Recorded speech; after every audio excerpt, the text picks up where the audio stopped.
In this video, I'm going to talk about information theory to explain how downloads or revelations or higher knowledge works. So think of a two-dimensional grid, a checkerboard of points stretching endlessly in every direction. If you want to move from one lattice point to another, it's simple. You move in a few straight lines, a few right angles, a few turns, and you're at the point you want to get to. But now tilt the direction you're moving. So you're no longer aligned with the grid in straight points. You're cutting across it at an angle. And suddenly, what once took you 4 moves will now take you something like 14. You crisscross back and forth, inching towards your goal, always correcting or adjusting. And this is only in 2 dimensions. We can also add a third, a fourth, or a fifth, or more, and the path will become exponentially more complex. From one perspective, you might seem to be moving forward, but from another, higher dimensional vantage point, you may be looping, zigzagging, or actually drifting away from the mark. Now, in science, this is more than just a visual analogy. It is what's known as vector decomposition. Now, every movement in higher dimensional space can be broken down into its projections along lower dimensional axes. And a step that looks clean and direct from one frame of view can scatter into multiple components when seen from another higher perspective. Each projection is true within its own plane and depending on the observer, yet none alone captures the whole motion.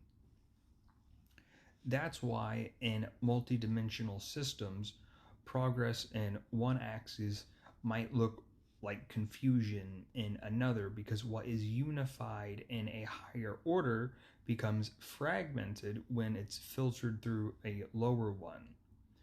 And it's the mathematics of perspective.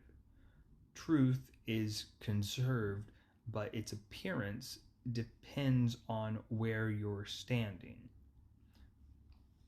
You can look at bodhisattvas or saints acting in weird, paradoxical ways. Now, think of how RSA encryption works. There's 2 numbers, one public and one private. They interlock through a shared structure. Anyone can send a message using the public key, but only the holder of the private key can decrypt it. This is how our modern-day security system works. The security and the mystery lie in alignment. Without the right integers, the pattern for this encryption remains hidden. Now, think of this as the same principle that operates across dimensions. Now, every higher realm of consciousness, beyond the physical, is like a source of encrypted information, signals encoded in the geometry of higher space-time. And when you open yourself up through meditation, prayer, and deep awareness and self-reflection, you're not pulling words out of air. You're aligning vectors in multidimensional higher space.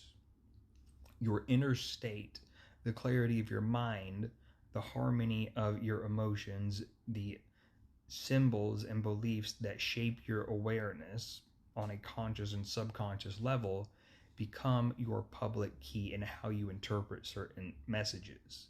The divine, these higher consciousnesses, hold the private key, and when those keys align, the channel opens. Information decrypts itself as revelation, insight, and inspiration.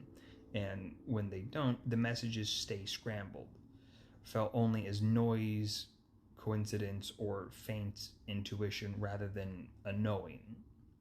Mathematically, it's the same as a vector projection. If your internal geometry shares components with higher signals, the projection is clear and strong. But if it's misaligned, the signal fragments across multiple axes of perception. That's why spiritual traditions emphasize purification and stillness or void. It's not as punishment or withholding, but seeking perfection, a higher truth. And as the art of tuning the receiver so the signals come through without distortion, the signal and the receiver being us. Now, from this highest perspective, revelation isn't a voice from elsewhere, it's the moment your own consciousness matches the structure of truth itself.